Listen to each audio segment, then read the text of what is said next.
So as we start off our series today, our series today is on session 7. It's about leading great. So what do you see on the screen at the moment? It's a poll of the top 10 influential leaders of all time. And the basis of this is based on popularity, legacy, advocacy. So advocacy po is something that these people strongly believe in or yung cause nila. Now the source of this poll, one of the sources of this poll po, kasi 3 sources po ito. One of the sources is from the Harvard Business Review. So it's very, I would say, mapagkakatiwalaan, no? Something that is reliable. So as you can see here, the top 4, number 1, 2, 3, 4, and top 6 share a common trait. They share a common trait. And do you know what that trait is? I'll tell you. That trait is servant leadership. So 50% of this result actually share the common trait of servant leadership. Now, what is servant leadership? You may ask. Servant leadership is a leadership trait that focuses on selflessness and prioritizes the well-being and growth of others and those under it. Meaning to say, I can explain it in 4 categories. No? Servant leadership, the goal of servant leadership is to put others' interest first. And then it is an unselfish behavior. It is an unselfish behavior, meaning to say that a servant leader doesn't think about his own interest, but about the interest of others. And the purpose of a servant leader is to make others thrive and be successful in life. And this leadership style or model, although biblically rooted, is well accepted by the marketplace. Kaya in many bookstores, there are many books that has published talking about servant leadership. And in companies, mga organizations, the trait or the leadership style that they promote is also servant leadership. So here on the next slide, yan po yung top 1, 2, 3, 4, and 6. So there are 2 things that I want you to notice and observe in all these people. At the core of servant leadership is not unselfishness or selflessness, but it is humility. Humility is a trait that Christ wants us to have as we lead by serving. As servant leaders of Christ, this is the trait. This is something that Christ wants us to exemplify. Humility in our service. Now, we're going back to the poll. There's a change in the ranking. What do you see now? The first position now is Jesus Christ. Actually, based on the poll, Christ was really the number 1. He got 100%. He was voted as the most influential leader of all time because of the traits that he showed, or because of the traits that he have. And these are the traits that he have. These are all the attributes and traits of Christ. Number 1, he is visionary. Why is he visionary? The evidence is on the Sermon of the Mount. He's a visionary. He delegates, he empowers, and he equips. He gave authority to his 12 disciples to what? To heal the sick and to cast out impure spirits and demons from people. He is courageous. How? He drove out those people who were doing trades in the temple, making it like a marketplace. He is compassionate. Feeding of the 5,000. Doing a lot of miracles, healing people of their sicknesses and their diseases. He is resilient. How? He overcame the temptation of Satan when he was tempted. He is inclusive, How? By talking to the Samaritan woman. It was a taboo during that time for a Jew to interact. And yet, he speak with that Samaritan woman at the well? Self-sacrifice. How? By dying on the cross for you and me because of our sins. And a servant leader. How? That's the topic that we're going to discuss today. When Jesus washed the feet of his disciples. Jesus is the perfect model and embodiment of a true servant leader. No wonder he took the first place in that poll. He was well respected and accepted. What he did was drastically shook the concept of leadership of the world. Now, Jesus already modeled to us what great leaders should be. Now, that as leaders in God's kingdom, our priority should be looking out for the needs of others over our own self-interest. That as we lead by serving, we will always lead with love and not out of personal ambition or agenda. That's how we should be living. That is the true leadership that Jesus has exemplified for us. The essence of leading is not in lording, but in serving the need, addressing the needs of others. That is the essence of leading by serving. That's why I aptly titled our conversation today, Leading by Serving. And our text was taken from John chapter 13, about Jesus washing the feet of his disciples. As leaders in God's kingdom, we are expected to lead as we serve. Lead by serving. And Jesus clearly demonstrated to us what is true leadership really means.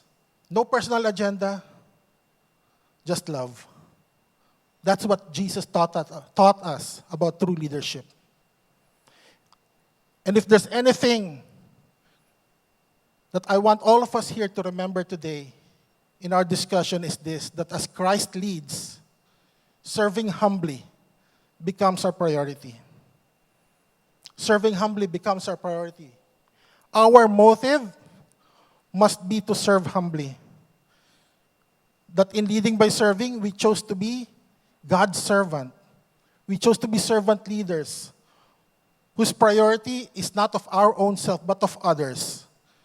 And as we apply humility in our lives, as we apply them in our lives so that people can see it in us, whether at work, in school, at home, they should know Jesus through our lives. His love, His grace, His example. The bottom line is we should be able to point them to Jesus. The bottom line is that the glory should always be pointed towards God and not on us. Dapat hindi sila ma-turn off. They shouldn't be turned off. Instead of pushing them away, we should be pulling them in. We should be inclusive. We should be the magnet that attracts people because of that trait that we have, humility and service, which is the core of a true servant leader. A servant leader is one who leverages its authority for the benefit of those under its authority. That's what a servant leader does. It uses its position, it uses its authority for others, not for its own benefit. The priority is always for the good of others, not of their own self-interest. Now, as we discussed John chapter 13, let me just give you a background of that. Now, the setting of the event of the washing of the feet of the disciples, actually it happened during the feast of the Passover. And they were about to eat supper at that time. They were about to eat supper. Note that this meal that they were having is also called the Last Supper. So there's two events. that happened on that day. Number one is the washing of the feet of the disciples, and the second one is that this was also the Last Supper scene. Now, what is Passover? We're hearing about this Passover, so let's just define what is this Feast of Passover ba? The Feast of Passover is actually a Jewish celebration commemorating God's deliverance of Israel from their slavery in the hands of the Pharaoh of Egypt. Now, what happened was, when the angel of death that God sent, okay, there was an angel of death that God sent, it passes over every household where it sees the blood of the slaughtered lamb, the blood of the slaughtered lamb on its door frames, saving the firstborn from death. That's why most of them who had the blood of the lamb marked on their door frames, the angel of death passed over them. Their firstborns survived. Their firstborns were not killed. So many of those firstborns were Jews. That's why they celebrate this. So now, as we read from verses 4 to 5, let me just give you the scenario of what's going on here. The scenario was Christ and his disciples were actually in the upper room. They haven't started their meal. One thing to note about this scenario is that it is very somber. Tahimik, quiet. Everyone was quiet. Probably no one was talking to one another. And later on, I will tell you why. Why they were not talking to each other. Because something happened. Something happened. That's why they are so quiet. And in that moment, one thing that's also noticeable is that Christ was bothered, no? Something's bothering Christ. And something is concerning him. And because he knows that his time to live is fast approaching. Christ's time to live is fast approaching, and yet he was worried about his disciples, still unable to grasp, still unable to understand, still unable to learn what it means to lead like him. There were many instances that happened that Christ may have been disappointed with the demeanor of his disciples. Because for 3.5 years that he was preparing them, giving examples, teaching them about his teaching, somehow, fame, popularity, ambition, attention, and power have taken over the better of them. It must have gotten over their heads. All these things. They seem to enjoy the perks of being closely associated with Christ. They enjoy the attention. People come to them. No? They have the power to heal.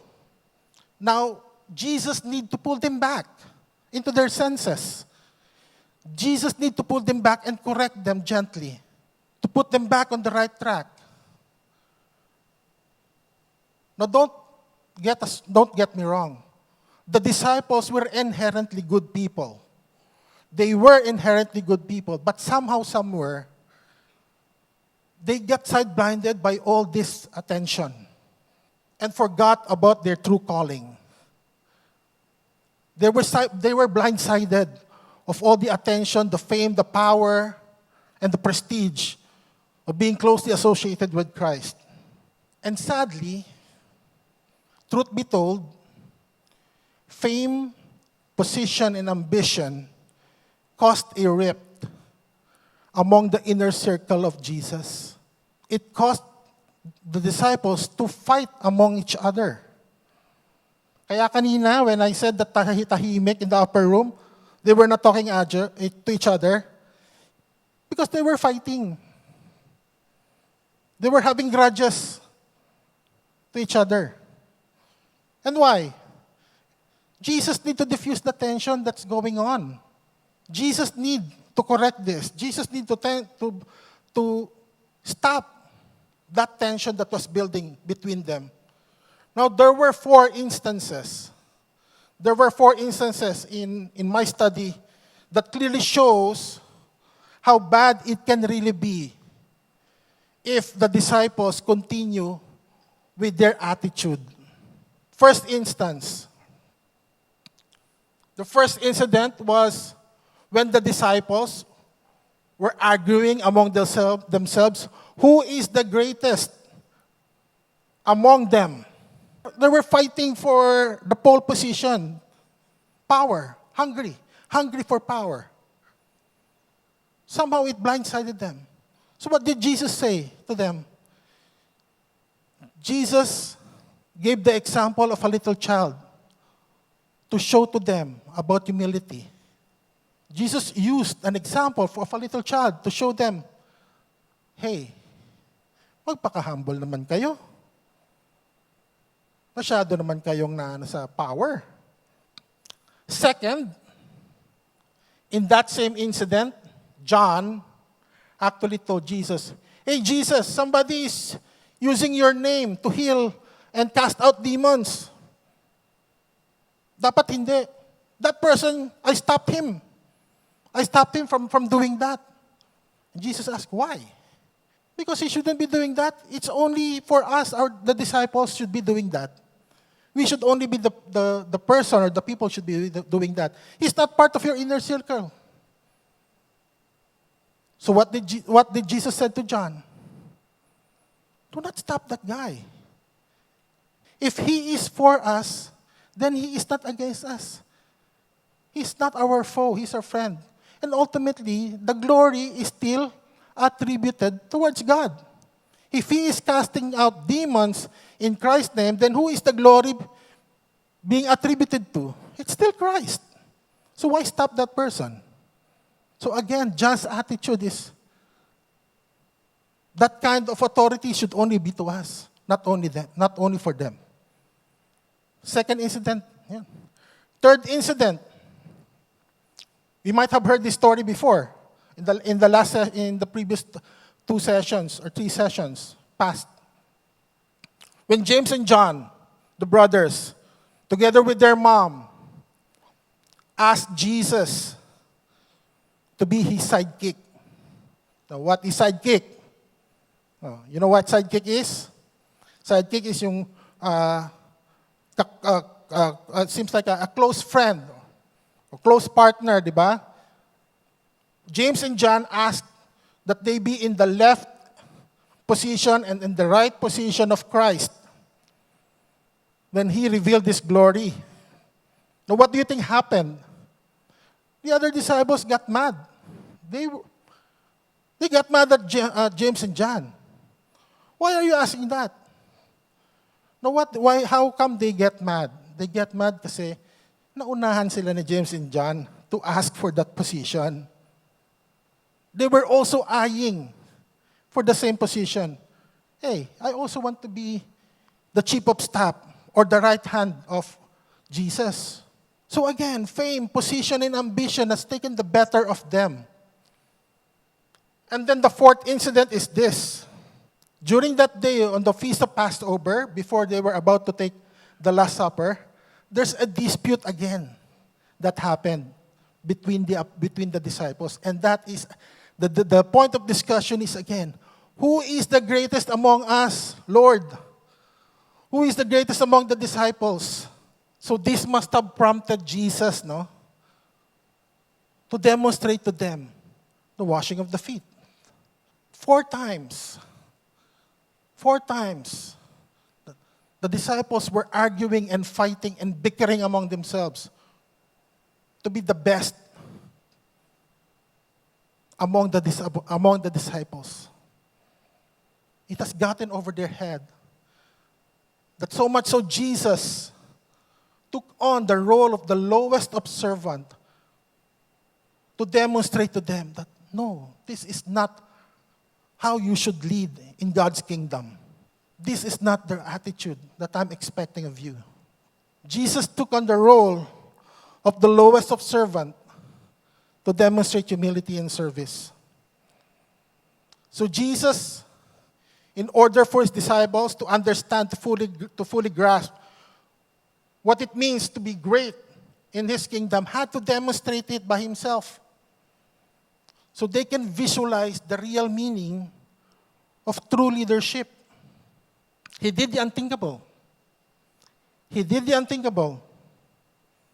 And this might have surprised the disciples at that time. Gulat sila. They were taken aback. Huh? What are you doing? When Jesus wrapped the towel at his waist and kneeled down and started washing the feet of the disciples, and like the lowest of servant who wiped their feet dry, that's what Jesus did. That's what Jesus did. He took on the role of the lowest of servant. Continuing from verse 6 to 10, here we can see Peter, while it was Peter's turn to wash his feet by Jesus, it's like Peter was asking Jesus this, Lord, Master, Rabbi, Teacher, what are you doing? Why are you washing my feet? You are our Master, our Rabbi. You should not be doing this. It should be us who should be washing your feet and not you. If there's someone who should be doing the serving, it is us and not you. Because the washing of the feet for someone in a high position is not normal during that time. It's not normal. And perhaps it was the first time that Peter or the disciple have encountered that. Peter had difficulty understanding the concept of servant leadership. Perhaps not only him, but Jesus knew. Jesus knew that they will soon understand it. The disciples were still grappling the idea to embrace this counterculture values that Christ is teaching them. Hindi nila maintindihan, hindi nila magets. Why is Christ doing that? Because humility is not a valid trait or quality people want to practice because it is seen as a sign of weakness and degrading for someone who has a high status or high position or authority in society during Jesus' time. It's not normal, it is degrading.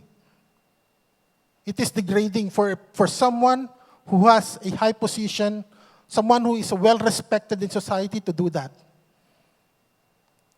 So it was very difficult for the disciples to understand and embrace the act that Jesus did. Nahirapan sila. Di nila magets. That's why Peter was shocked and even protested, di ba? No, Lord. Don't do that. Don't wash my feet. But when Jesus told him the consequence of not doing that, ano sinabi ni Peter? Ganun ba, Lord? O sige, paliguan mo na lang ako. Give me a full bath, Lord. Wash also my head and my hand, not only my feet. So what can we get from Peter's response? Actually, Peter's selfish desire to be above among the other disciples was clear. It was very clear in that new request, no? Thinking that he will have an edge over them if Jesus would bathe him and not just wash his feet. That was the attitude of Peter. Lord, paliguan mo lang ako. Not only my feet, Lord, but also my head and my hand. Para mas malinis ako over the others. So that I will feel more clean. I'll be more cleaner than John, James, or whoever they may be. That's the attitude. You see the demeanor of Peter at the time. So why did Jesus answer Peter that there's no need to have a bath because you are generally clean already. There's no need for you to take a bath. I think Jesus' reply was more on the practical. It was more on the practical and literal meaning of physical cleanliness. Now why? Because during that time, it was normal for them to bathe in public bath or in their house. It was normal for them. Now, when they go out, so after taking the bath, after they go out, the road is dusty, and they're just wearing sandals, and they walk for miles and miles. Their feet will get dusty, and it's the first thing that will get dirty. Okay? But in general, since they already took a bath, when they are entering a home, then they have to wash their feet. Or if they're going to to share a meal with others inside the house, then they have to wash only their feet. They don't need to take a bath anymore. So basically, that's what Jesus is trying to say to Peter. No need, Peter. The washing of your feet is more than enough. You're already clean. You're already clean. Although many Bible scholars also have interpreted this on the spiritual aspect, no, that they say it's for spirit. It also means about spiritual cleansing. But then again, it is more reasonable to think that Jesus' reply leans more towards the literal interpretation due to the context of when the event happened and on the context of the conversation between Peter and Jesus. So for me, it's not about the context of that discussion on Peter asking to be given a bath and Jesus' reply that you don't need to take a bath because in general you're already clean. You need only to wash your feet. It's more leaning on the literal interpretation of physical cleanliness during that situation. Now in verse 12 to 17, so after washing their feet, Jesus asked them, do you understand? Do you know the reason and the purpose why I did this to you? Do you know the purpose and reason for doing it? As their Lord and teacher, Jesus had every right to demand service from them. Diba? He had every right to demand service from them, but he did not. He chose to be humble. And then he revealed to them what he expects them to do. In verse 14 and 15, wash each other's feet. Wash each other's feet. What does it mean? Wash each other's feet. Here we are reminded about our Alelon series. Remember our Alelon series? Alelon, one another. Building life together. Washing another's feet is a symbolic act to serve another. To serve one another as fellow followers of Christ. That by serving one another, our egos and pride will be replaced by humility and love, which will eventually make the community thrive and grow. Not only in numbers, but also grow in the knowledge of Jesus Christ, and also develop stronger bonds among each other. Continually progressing in maturing in our walk and in our faith with Christ.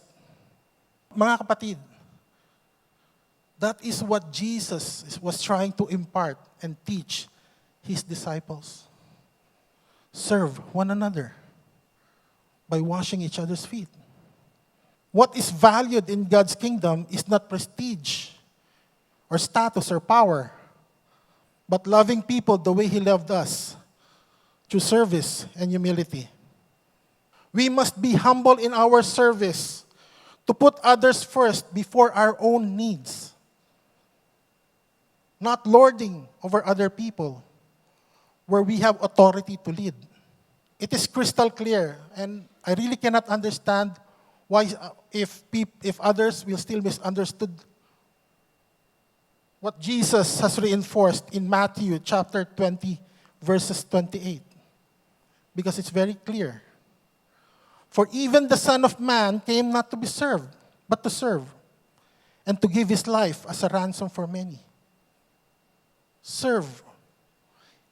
If Christ came here not to be served, but to serve, how much more of us? That's why as Christ leads, serving humbly becomes our priority. And as Christ leads and we follow, may our desire be not of self-serving. May it be not self-serving, but to serve one another as fellow brethren and co-servants in the Lord and in God's kingdom. What should we do? Here's the challenge for all of us. Serve one another. Serve one another. The washing of the feet is a symbolic demonstration to serve one another, where the true essence of servant leadership is humility. Humility, as we've heard a while ago, is the core of true servant leadership. That is the core, humility. In today's culture, we are constantly fed with self-love, putting our own interest first. It's all about us. It's all about I, me, my fame, my dominion, my power. The focus is always on oneself.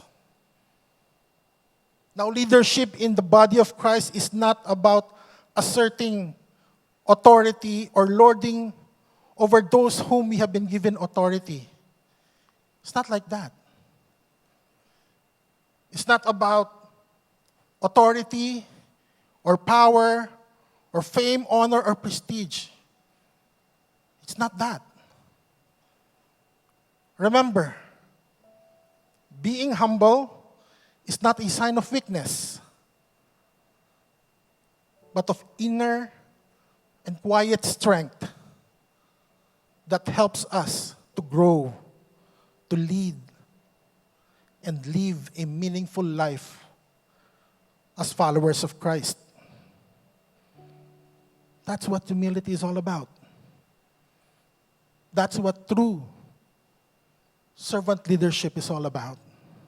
Because when everyone in the community is committed to look after one another, then conflicts can be avoided. When everyone in the community do not put themselves first as their priority, but of others, conflicts can be avoided. Because each one is focused only on the good of others over their own self-interest. You agree? And to paraphrase Christ,